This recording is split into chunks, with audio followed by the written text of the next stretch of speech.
Здравствуйте, дорогие наши слушатели. В эфире Беренчи радио. Как всегда в это время программа «Актуальный разговор». У микрофона в студии Ирина Егинбаева. За пультом режиссера сегодня работает Максат Мамыралиев. Не устаю вам говорить, дорогие наши слушатели, о том, что доступ граждан к правосудию – это один из ключевых принципов, наличие которого определяет степень развития государства как правового и демократического. Возможность получить правовую помощь и правовая грамотность населения являются неотъемлемой и важной частью доступа к правосудию. Что касается адвокатуры, то ему отводится особая роль в сфере защиты прав граждан и юридических лиц. Это социально-правовой институт, занимающийся защитой прав, свобод и интересов доверителя в суде, правоохранительных органах, органах следствия и иных органах любыми законными способами. Председатель Кабинета министров Кыргызской республики Акылбек Джапаров в конце мая сего года провел очередное заседание Кабинета министров Кыргызской республики, на котором было рассмотрено более 30 вопросов. В частности, в ходе заседания был рассмотрен вопрос о внесении изменений в закон Кыргызской республики об адвокатуре Кыргызской республики и адвокатской деятельности, который по итогам обсуждения был одобрен. Сегодня в программе «Актуальный разговор» мы расскажем вам, дорогие наши слушатели, о новом законопроекте об адвокатуре Кыргызской республики и адвокатской деятельности. Хочу сказать, что сегодня в студию прямого эфира мы пригласили исполняющую обязанности начальника управления адвокатуры и правового просвещения Министерства юстиции Кыргызской республики Асель Абакирову. Дорогие наши слушатели, я хочу сказать, что у нас в студии прямого эфира работают телефоны 39 21 90 и 0502 39 21 90. Если в ходе прямого эфира у вас возникнут вопросы или какие-либо комментарии по теме нашей сегодняшней программы, можете позвонить по этим телефонам. У нас идет прямая видеотрансляция в социальной сети в Facebook, в связи с чем, дорогие наши слушатели, вы можете написать свой комментарий или вопрос на нашу страничку Беренчи радио в социальной сети Facebook. Асель Мурзакановна, здравствуйте. Приятно видеть вас в студии прямого эфира. Здравствуйте, Ирина. Спасибо за приглашение. Мы уже у вас в студии не первый раз. Надеюсь на конструктивный разговор. Обязательно. Тем более, если мы сегодня будем говорить, и вообще наша благая миссия сегодня рассказать о новом законопроекте об адвокатуре Кыргызской республики и адвокатской деятельности.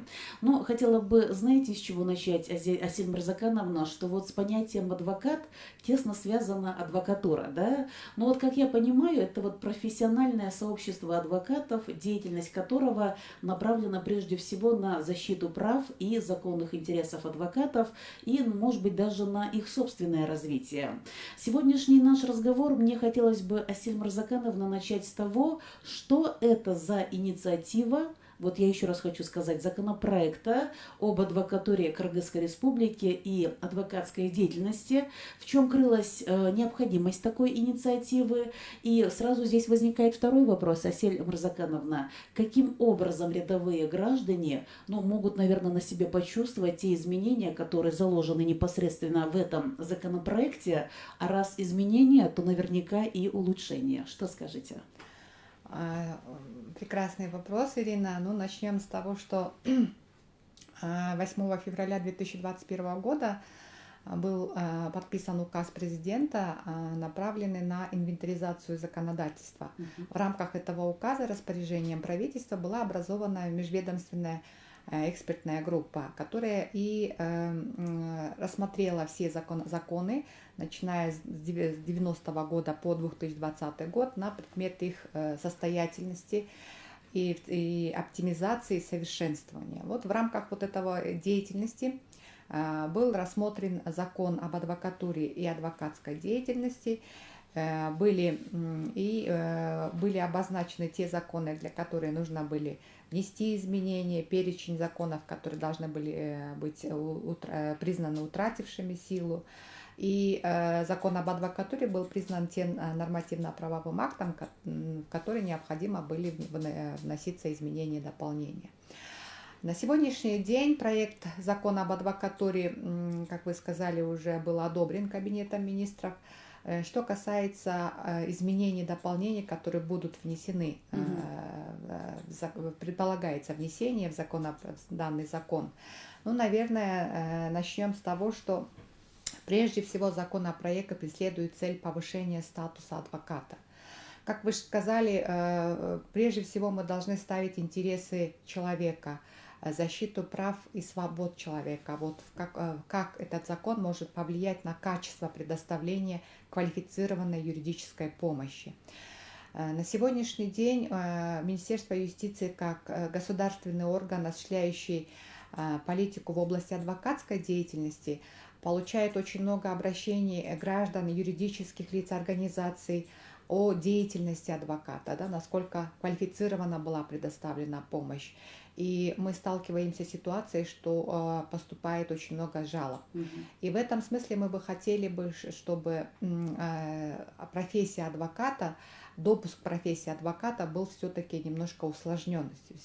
И в связи с этим на сегодняшний день законопроект предполагает введение трехэтапного экзамена для получения лицензии адвоката.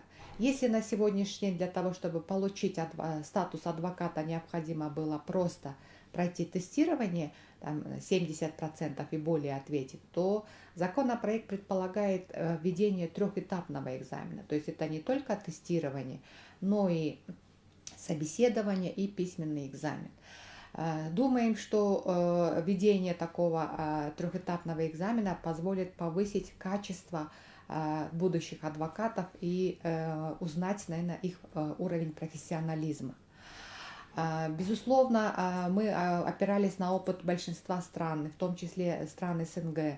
Мы опирались на опыт, допустим, судей, да, в Кыргызской республике, где также предусмотрен не один этап. Да. Мы опирались на опыт, установленный в законе о прокуратуре, да, и мы поняли, что на сегодняшний день, если мы хотим, мы говорим о том, что адвокаты должны занимать такой же ступень или такой же уровень, как судьи, да, и прокуроры, значит, мы должны предъявлять к ним такие же требования. Поэтому закон в первую очередь предполагает повышение статуса адвоката и повышение квалификационных требований к претендентам на право получения лицензии. Асель, вы хотели добавить? Да нет, я слушаю. Асель Мирзакановна, вот давайте, скажем так, по полочкам, да, вот вы говорите, что данным законопроектом будет повышен статус адвоката, да, но вот я понимаю, что адвокат это наверняка один из столпов, на которых держится что? Защита принципа верховенства закона и прав человека при осуществлении правосудия. Но вот очень часто слышу, что для эффективности деятельности правоохранительной системы правосудия необходимо, чтобы адвокаты могли выполнять свои профессиональные обязанности, скажем так, независимо, да, без вмешательства правоохранительных органов или без каких-либо других источников влияния. То есть из-за этих, скажем так, не совсем хороших факторов и может идти речь, что да, вот данным законопроектом вы повышаете статус адвоката. Ведь мы сейчас же говорим, что очень часто слышу, что адвокат, он не совсем независимый, он влияет от одного человека, от другого. И вот про повышение статуса адвоката, Асель Мирзакановна, что хотелось бы отметить? Правильно ли я вот связываю вот то, о чем я чуть ранее сказала? Знаете, Ирина, этот закон был принят в 2014 году, и вот передовые мысли, значит, опыт других стран, где установлено, что адвокат независим и запрещается вмешательство в деятельность адвоката, этот закон воспринял. И эти нормы у нас есть. Безусловно, правоприменительная практика говорит о том, что, конечно, существуют какие-то способы и рычаги воздействовать на адвоката, но я еще раз скажу, это все-таки больше относится к правоприменительной практике, когда судьи и прокуроры имеют возможность, допустим, вмешиваться в деятельность адвоката. Но в законе об адвокатуре установлено, что запрещается вмешиваться, преследовать адвоката, да, в связи с его профессиональной деятельностью. И, допустим, возбудить уголовное дело в отношении адвоката может только генеральный прокурор или его заместитель. Это тоже гарантия невмешательства и гарантия неприкосновенности адвоката, установленного данным законопроектом. Ну вот что касается ведения трехэтапного экзамена, чтобы получить лицензию, да, вы чуть ранее, Асель Марзакановна, отметили, что это не только тестирование, но это прежде всего и письменный экзамен, да. Ну вот, например, если раньше можно было посредством, я уж не знаю, тестирования получить лицензию, то теперь, как я понимаю, лицензию просто так наверняка и не возьмешь, да. Почему? Потому что вот сейчас вводится трехэтапный экзамен. На сегодняшний день вы можете уже сказать, что да, прописаны механизмы, как этот трехэтапный экзамен будет проходить, ведь это не только тестирование, это еще и письменный экзамен. Почему? Потому что вот мне хотелось бы, знаете, о чем спросить, Асель Мирзакановна, в связи с чем вы не то чтобы упростили, а каким-то образом даже усложнили, да, вот эту вот всю систему для того, чтобы адвокат смог получить лицензию? Да, безусловно. На сегодняшний день в законе об адвокатуре установлено, что лицензию может получить гражданин Кыргызской республики, получивший 70 и более процентов на тестировании. Данная норма в законопроекте признается утратившим силу, и порядок проведения квалификационного экзамена будет утверждаться положением, утвержденным Кабинетом министров. Что касается трехэтапного экзамена, я уже, как уже отметила, безусловно, будет ужесточение. Безусловно, если раньше определялось чисто компьютерное тестирование, то сейчас профессиональные, моральные и другие деловые качества будут определяться уже на этапе второго и третьего тестирования, письменного экзамена и собеседования. Более того, я скажу, допустим, во многих странах есть понятие прохождения практики, да, прохождение, допустим, у нотариусов у нас сейчас заложено, что чтобы получить лицензию нотариуса, необходимо проходить практику у действующего нотариуса. Допустим, в Республике Казахстан, чтобы получить лицензию адвоката, претендент должен тоже проходить 6-месячную, а то и годичную практику. Там еще более, то есть допуск профессии еще более усложнен. Безусловно, я еще раз говорю, мы исходили прежде всего из интересов человека, из возможности предоставлять ему квалифицированную юридическую помощь. И поэтому я думаю, что если человек хочет стать адвокатом, то он, безусловно, должен понимать, что он должен обладать необходимыми профессиональными, деловыми и другими качествами. У нас недавно был семинар с участием французских специалистов. Так они предполагают, они говорят о том, что для того, чтобы получить, лицензию адвоката, да, то есть она не лицензируется, но необходимо поучиться не год и не два. То есть, видите, там допуск профессии еще более усложнен, поэтому сегодня мы понимаем о том, что адвокат должен обладать всеми необходимыми качествами, и интересы человека должны ставиться в первую очередь. Скажите, пожалуйста, Асель Марзакановна, вот вы говорите, если человек хочет стать адвокатом, он, может быть, им и станет, если пройдет вот трехэтапный экзамен, о котором мы с вами говорим. А какие-то еще определенные требования к адвокату, вот согласно этого нового законопроекта, скажем так, ставятся? Вот почему я этот вопрос задаю, потому что, вот как я понимаю, я адвокатом никогда не работала, но тем не менее время от времени как-то сталкивалась со стороны. Я, например, как-то, вы знаете, думаю и думала, да, что хороший адвокат – это тот адвокат, который осуществляет свою профессиональную деятельность в строгом соответствии с законами, да, то есть он должен быть еще эмоционально и психически устойчивым, он должен обладать адвокатской этикой, да, я, может быть, я ошибаюсь, но вы меня тоже можете исправить, да, может быть, это принципиальное умение выстраивать нужную тактику и стратегию. Вот в этом законопроекте что-то о требованиях адвокатов говорится?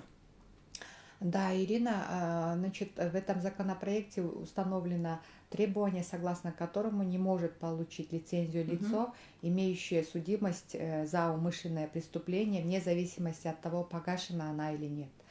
Это требование связано также с публикациями в средствах массовой информации, жалобами, обращениями граждан, когда лицензию получает человек, который был судим за умышленное преступление в прошлом. Если говорить опять же о законодательстве Кыргызской республики, то мы понимаем, что судьей не может стать человек, даже в отношении которого было прекращено уголовное дело по нереабилитирующим основаниям. Да? То есть там еще жесткие условия. Точно такие же условия установлены для того, чтобы замещать должность в органах прокуратуры. Поэтому я считаю, что если мы хотим повысить статус адвоката, мы должны к нему предъявлять такие же требования, как и судьям и прокурорам. Мгм. Вот это требование введено в законопроект. Мгм. Асель Мырзакановна, говоря о введении трехэтапного экзамена, чтобы получить лицензию тому или иному адвокату, я ведь тоже не зря спросила. Почему? Потому что мы с вами говорим, что здесь вот правила игры немножко ужесточены, да, немножко они становятся сложными. Может быть, здесь причиной послужило и то, что вы вводите трехэтапный экзамен, вследствие того, что, может быть, были жалобы со стороны наших граждан вот на действия того или иного адвоката. Да, безусловно, и Ирина ей об этом говорила с Мгм. самого начала, Мгм. что все, что мы туда, все, что вводятся какие-то изменения, дополнения, они вводятся именно потому, что есть замечания, предложения по деятельности адвокатов. Прежде всего, выступление, которое делал президент Кыргызской республики Джапаров на съезде адвокатов в сентябре 2021 года. Мгм. Все эти мнения, конечно же, были учтены. Еще я хочу сказать, что да, безусловно, на сегодняшний день очень много поступает именно жалоб на адвокатов в Министерстве юстиции, потому что долгое время комиссия по этике была, значит, в Министерстве юстиции, и жалобы на адвокатов рассматривало именно Министерство юстиции. На сегодняшний день адвокатура в соответствии с Конституцией — это самостоятельное профессиональное сообщество, и жалобы рассматривает комиссия по этике. Она образована в самой адвокатуре, и к ее работе, безусловно, предъявляются особые требования. И, к сожалению, на сегодняшний момент, наверное, большая часть жалоб направлена именно на работу этой комиссии. Чтобы обеспечить прозрачность этой комиссии, чтобы обеспечить эффективность ее работы, в законопроекте предполагается, что она будет состоять из 7 членов, 5 членов из них будет из самой адвокатуры, 2 члена будет представители гражданского общества, которые будут представлять Министерство юстиции. Таким образом, мы хотим обеспечить вот эту вот прозрачность работы комиссии, и, наверное, таким образом мы хотим получить доступ к работе этой комиссии. Безусловно, Министерство юстиции не ставит своей задачей вмешиваться в деятельность комиссии по этике, поэтому, значит, представители именно гражданского сообщества будут входить в состав этой комиссии. Мгм. Правильно ли я понимаю, Асель Мырзакановна, что комиссия по этике адвокатуры, она работала и до этого? То есть таким образом вы сейчас хотите активизировать или, может быть, повысить эффективность работы этой комиссии? Я тоже не зря на этом сделала упор. Вы, кстати, отметили вот второй съезд адвокатов, который прошел с участием президента Кыргызской республики Садыра Джапарова. Он вообще о чем говорил? Он даже привел такую интересную поговорку, что хороший адвокат не тот, кто хорошо знает законы, а тот, кто хорошо знает судью, да. И вот Садыр Джапаров на втором съезде адвокатов тоже говорил о том, что вот в деятельности адвокатуры, к сожалению, проникли даже метастазы коррупции. И вот помню, что он тоже говорил о том, что необходимо активизировать или даже, может быть, повысить эффективность работы этой комиссии. А каким образом вы эту, скажем так, эффективность за счет чего хотите повысить? Значит, были, да, в процессе обсуждения данного законопроекта даже были такие предложения о том, что если в течение месяца, допустим, комиссия по этике не рассмотрит жалобу на адвоката, Мгм. то рассмотрение жалобы на адвоката должно передаваться уже в Министерство юстиции. Во-первых, на сегодняшний день мы сталкиваемся с тем, что комиссия по этике не рассматривает установленные законом сроки обращения граждан, либо собирается и у них нет кворума, да, и люди вынуждены, допустим, с США или с Нарына переехать специально на это заседание, да, и в конце концов получается так, что комиссия просто-напросто не собралась, да, нет кворума. Мгм. Потом у нас были случаи, когда мы перенаправляем жалобы на адвокатов в комиссию по этике. Комиссия по этике по тем или иным основаниям возвращает эти жалобы без рассмотрения. К сожалению, большая часть людей считают, что Министерство юстиции как государственный орган, осуществляющий государственную политику в области адвокатской деятельности, выдавая лицензию, она должна и осуществлять контроль и надзор за деятельностью адвокатов, и жалобы на адвокатов приходят к нам очень-очень часто. И безусловно, мы должны были каким-то образом отреагировать на сложившуюся ситуацию, потому что недовольство по отношению к адвокатам выливается в целом как недовольство всей системой государственных органов, вообще к системе государственной власти. Чтобы избежать этого, мы считаем, что деятельность комиссии по этике, она должна быть независимой, поэтому в законопроекте предполагается, что комиссия по этике теперь не будет подотчетна Совету адвокатов, она будет формироваться на съезде адвокатов, положение о комиссии по этике будет утверждаться съездом адвокатов. Вот таким образом мы попытались обеспечить ее независимость. Кроме того, на сегодняшний день существует такая ситуация, если один из членов по каким-то обстоятельствам выходит из состава комиссии, да, или там 2-3 члена, и комиссия по этике не может без созыва съезда продолжить свою работу. Для того, чтобы такой ситуации не возникло в последующем, мы предусмотрели в законопроекте создание резервных списков. То есть, если человек уходит, то на его место, следующий по очереди, находящийся в резервном списке. Вот таким образом мы хотим оптимизировать работу комиссии по этике.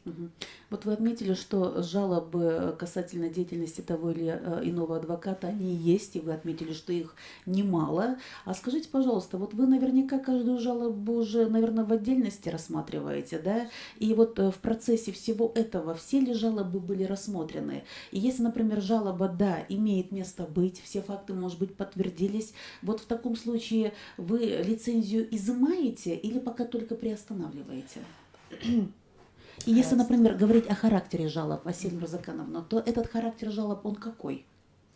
Ну, наверное, жалобы можно поделить на два вида. Да? Первые жалобы – это на нарушение кодекса этики адвокатов, да?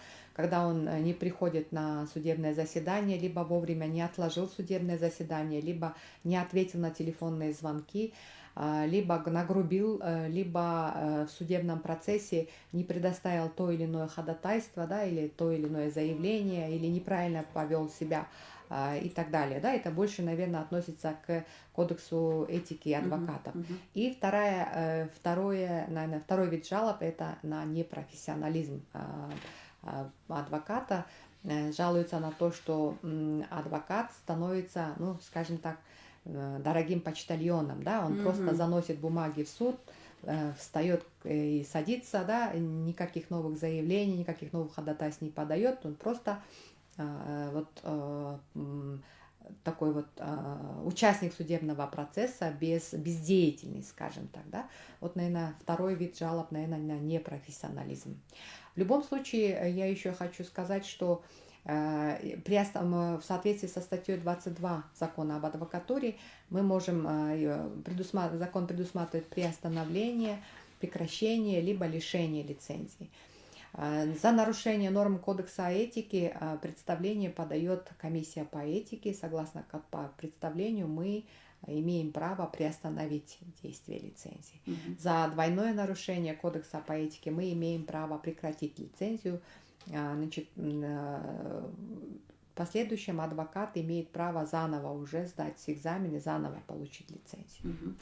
Я напомню, телефоны прямого эфира 0312 39 21 90 и 0502 39 21 90. Напомню, что сегодня в программе «Актуальный разговор» мы, дорогие наши слушатели, вам говорим о новом законопроекте об адвокатуре Кыргызской Республики и адвокатской деятельности. Говорим о том, насколько здесь вот граждане страны могут даже на себе почувствовать те изменения, которые заложены в данном законопроекте. И сегодня у нас в гостях исполняющий обязанности начальника управления адвокатуры и правового просвещения Министерства юстиции Кыргызской Республики Асель Абакирова. Асель Мурзакановна, ну вот говоря об адвокатах, вот я очень часто слышу, что есть государственные адвокаты, есть частные адвокаты. Но я уж не знаю, как вы делите здесь, или вот есть градация, да? Вообще, сколько адвокатов сегодня в стране? Согласно закону об адвокатуре, есть государственный реестр адвокатов, его в электронной и бумажной форме ведет Министерство юстиции на сегодняшний день. В нем зарегистрировано чуть более 4200 адвокатов. Здесь большая часть из них, да, работает, часть из них приостановлена, значит, действие лицензии, да, то есть это может быть госслужащий, либо человек, который находится на действительно военной службе, приостанавливает, но он находится в государственном реестре адвокатов. Вы, наверное, когда говорим о государственных адвокатах, мы говорим об адвокатах ГГЮП, да, гарантированной государственной юридической помощи. У нас есть специальный реестр адвокатов ГГЮП. Его тоже ведет Министерство юстиции, его подведомственная организация Центр координации гарантированной государственной юридической помощи. В этом реестре чуть больше, около 500 адвокатов на сегодняшний день. Они предоставляют юридическую помощь и оплачивает за это государство из государственного бюджета. На сегодняшний момент Центр координации гарантированной государственной юридической помощи тоже разработал новый законопроект ГГЮП. Он находится уже на подписи у президента. И в соответствии с этим законом предполагается создание в каждом районе Кыргызской республики Центра бесплатной юридической помощи, где будет сидеть государственный служащий, который будет предоставлять, во-первых, бесплатную юридическую помощь, то есть как консультативную правовую помощь.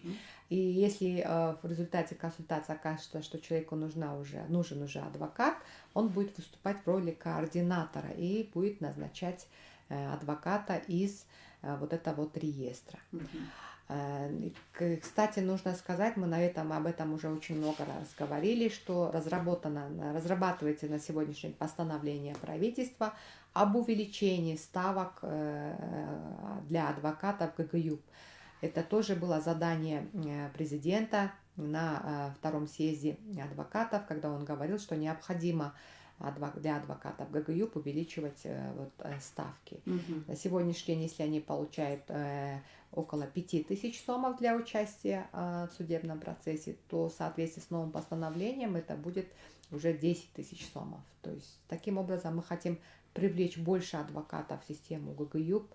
Мы хотим, чтобы в ГГЮП пришли квалифицированные, опытные адвокаты, да, которые бы могли действительно оказать эту квалифицированную юридическую помощь и помочь нашим гражданам, которые не могут пойти к частному адвокату и заплатить, допустим, от 5000 сомов до 150 тысяч сомов, скажем так, за услуги. Но это в лучшем случае. Да, это, наверное, в лучшем случае. Да. Вы знаете, вот о чем я хотела бы сказать. Вот вы отметили, что мы стараемся делать все для того, чтобы больше квалифицированных адвокатов привлечь в гарантированную государством юридическую помощь. Да?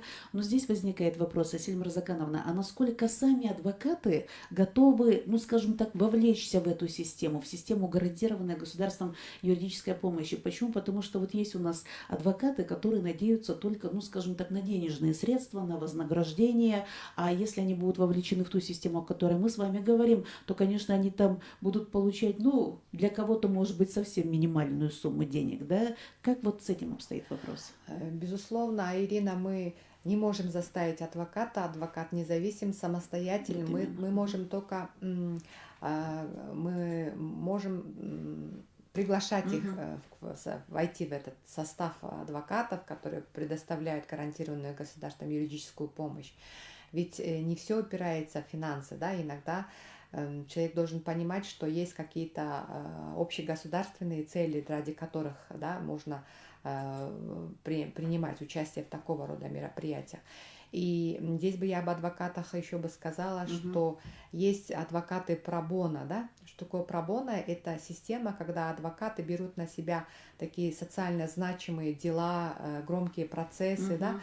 И осуществляют защиту представления интересов на бесплатной основе. Эта система зародилась в Европе, и на сегодняшний день у нас в адвокатуре часть адвокатов работает по системе пробона, но международные доноры оплачивают им какие-то расходы там, по проезду, там, по связи и так далее. И пользуясь сегодняшним случаем, я хотела бы обратиться ко всем адвокатам. Вот есть у нас очень хорошие адвокаты, есть крупные адвокатские конторы и компании, которые, естественно, у них очень, скажем так, дорогие услуги, которым граждане, не все граждане могут воспользоваться ими. Вот я хотела бы их призвать участвовать в вот этой системе пробона. Если они видят, что есть социально значимые какие-то проекты, да, какие-то вот в радио, телевидении, в средствах массовой информации, они видят, что человек действительно не может получить квалифицированную юридическую помощь, и у него нет средств, по тем или иным причинам, я призываю адвокатов взяться за такие дела на бесплатной основе, а Министерство юстиции, в свою очередь, может, значит, оказать ему какие-то, рассказать об их деятельности уже в средствах массовой информации через наш сайт, то есть прорекламировать их деятельность, да, то есть обратить внимание общества на их деятельность. Я думаю, что рано или поздно вот эта вот благотворительная деятельность, вот такая деятельность пробона, она должна взять верх над вот такими вот все-таки финансовыми вопросами. Я хотела бы, чтобы через определенное время мы говорили о том, что, допустим, вот эта вот крупная компания, допустим, Хой Corporation, да, что-нибудь, да, там Халиков и компания, Партнеры, да, да? партнеры, да, взяли вот дело, допустим, там, гражданина там какого-нибудь Асанова, да, и по результатам вот Верховный суд вынес вот такое вот решение, да, и, безусловно, эта деятельность должна поощряться со стороны государства, и я думаю, что Министерство юстиции всеми силами готово развивать эту деятельность. Ну вот вы сказали о каких-то, может быть, резонансных, громких делах, но если даже взять обычного гражданина, Асель Марзакановна, но нуждается он в услугах адвоката, идет, например, в какое-либо адвокатское бюро, но там прежде всего называют, наверное, сумму, которую должен этот рядовой гражданин, ну, скажем так, оплатить, приготовить. Сначала приготовить, потом оплатить, да? И здесь, если у гражданина нет денег, существенно не хватает денег, он же, конечно, не может нанять такого адвоката. Вот вы говорите о гарантированной государством юридической помощи. Здесь тоже, понимаете, наверное, не все могут помочь, потому что если человек получает зарплату в 20 тысяч сомов, он, наверное, услугами адвоката по системе ГГЮП, наверное, не может, наверное, воспользоваться. Поэтому идет в частное адвокатские бюро, хочет нанять адвоката, но, к сожалению, опять не получается, потому что средств недостаточно. Поэтому тоже получается палка о двух концах. Безусловно, да. В соответствии с законом о ГГЮП там установлены, значит, ну, скажем так, ограничения, да, для получения ГГЮП. Безусловно, это количество, то есть сумма денег, которую он получает в виде зарплаты, либо пенсии, пособия, да, не должна превышать определенные суммы. И, конечно же, допустим, средняя месячная заработная плата, если составляет 15 тысяч сомов, то он автоматически в систему ГГЮП не попадает. И получить гарантированную государственной юридической помощь он не может, да, если только не является подозреваемым, обвиняемым, там, инвалидом первой и второй группы и так далее. И, естественно, он тогда обращается к непосредственно частным адвокатам, у которых тоже установлены свои ставки. И здесь бы я хотела бы сказать, обратиться непосредственно к гражданам. Дело в том, что граждане обращаются к нам с заявлениями, жалобами, выплачивая определенную сумму, но не получая те услуги, за которыми они обратились. И когда мы спрашиваем о том, какие у них документы есть, факт это передачи денег, да, факт заключения договора, получается так, что они, к сожалению, не заключают договор об оказании услуг, либо относятся к условиям этого договора, подписывают его не читая, а в конце концов оказывается, что адвокат ни за что и не отвечает, да, когда мы начинаем разбираться. И поэтому я хотела бы призвать простых граждан, когда вы обращаетесь в адвокатские конторы, непосредственно к адвокату, я бы хотела, чтобы вы все-таки прочитали этот договор, под которым вы подписываетесь, значит, заключили сам договор, да, и взяли, в конце концов, если не договор, не подписали договор, то хотя бы расписку о том, что вы передаете такую-то сумму, да, за оказание каких услуг, в каком суде, по какому делу. И это будет основанием для того, чтобы в последующем обратиться в суд, если вам не предоставили эти услуги или предоставили уже некачественно. Да? На вашей стороне есть закон о защите прав потребителей, на вашей стороне есть закон об адвокатуре, кодекс этики про адвокатов. Вот тогда суд сможет вынести соответствующее решение. Поэтому я считаю, что все это взаимосвязано. И когда суд отказывает, да, в удовлетворении, гражданин просто-напросто считает, что это и адвокат плохой, да, и судья плохой, скажем так, и Министерство юстиции плохое, а на самом деле это, опять же, правовая грамотность, то, о чем мы с самого начала говорим. Министерство юстиции как орган, осуществляющий правовое просвещение, работающий в деле правовой грамотности, мы на сегодняшний день, вот, допустим, на Иссыкуле, в Жетыгузском районе, Аксуйском районе, Тюбском районе у нас проходят выезды, Аксыс Укук Жардам называется. И там мы тоже пытаемся населению рассказать об их правах, о том, что они должны знать, потому что с правовой грамотности начинается правовое государство.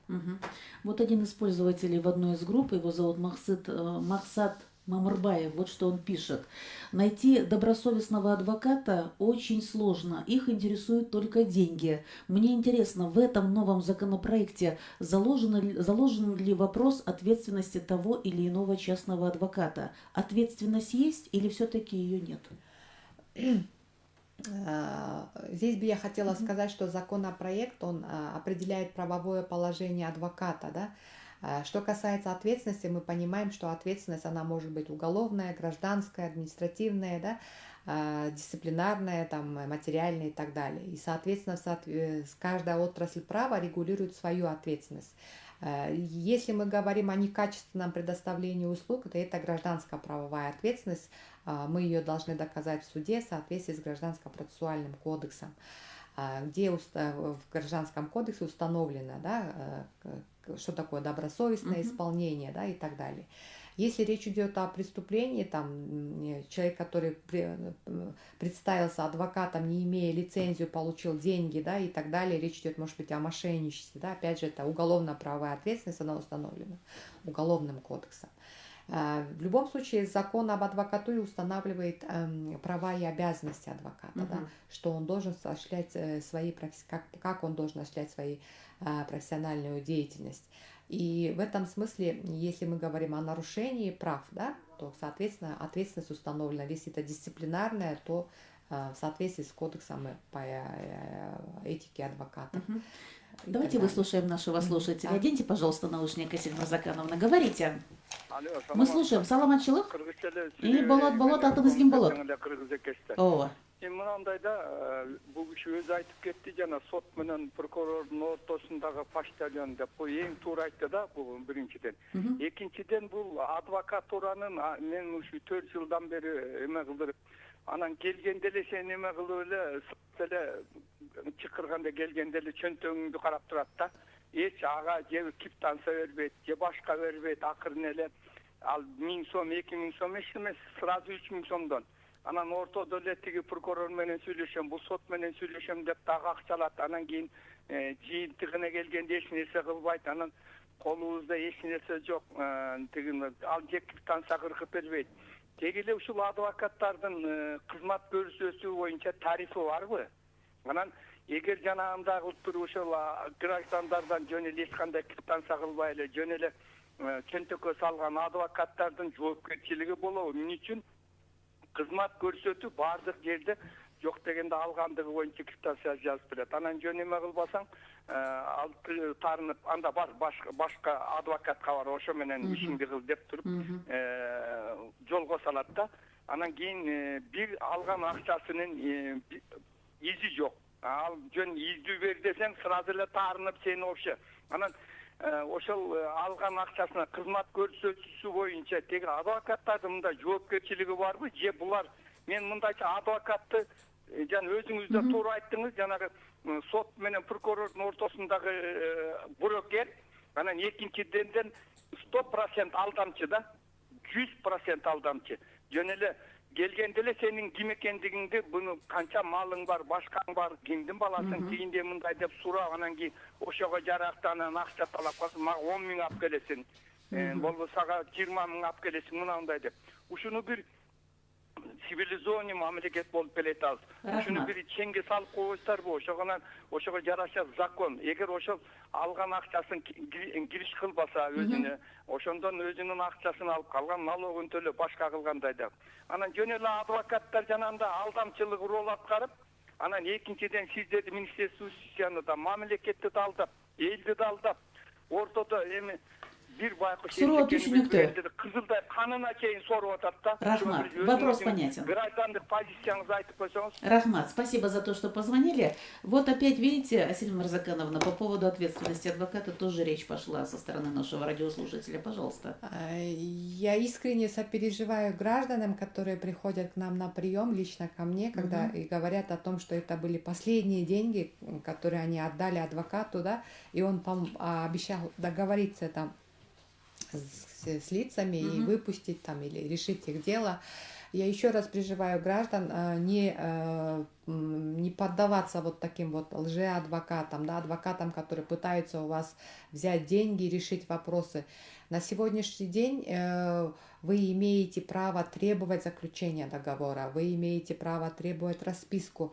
Не доверяйте таким адвокатам. В последующем вы не сможете доказать о том, что вы передавали какие-то денежные средства. Обращайтесь в компетентные органы, в правоохранительные органы о том, что у вас требуют, да, что адвокат или лицо, представившее адвокатом, требует у вас какие-то деньги за вот посредничество, да, между там судьей, прокурором и так далее. Я более чем уверена, что этот человек далек от самого прокурора и судьи, а просто пользуется вашим беспомощным состоянием, тем, что у вас сейчас человек находится, допустим, в заключении под стражей, да, или так далее, и у вас отбирают имущество, и таким образом он просто пытается у вас забрать эти деньги. Время нашей программы, к сожалению, завершается, Асель Мырзакановна, но хотелось бы сказать, вот помните, на втором съезде адвокатов Садыр Джапаров, президент нашей страны, задался вопросом: адвокат — это реальный защитник в судебном процессе или все-таки декоративная фигура в правосудии? Но, конечно, есть надежда и упование на то, что адвокат — это на самом деле реальный защитник в судебном процессе, вот благодаря чему, вот если этот законопроект вот подпишут, одобрят, да, в 3 чтениях, если он заработает, то мы увидим на самом деле, что да, адвокат — это на самом деле, еще раз повторю, реальный защитник в том или ином судебном процессе. Спасибо вам еще раз за то, что вы сегодня пришли, Асель Мырзакановна. Я напомню, что сегодня у нас в гостях была исполняющая обязанности начальника управления адвокатуры и правового просвещения Министерства юстиции Кыргызской Республики Асель Абакирова. Это была программа «Актуальный разговор». Дорогие наши слушатели, оставайтесь на волне Биринчи радио.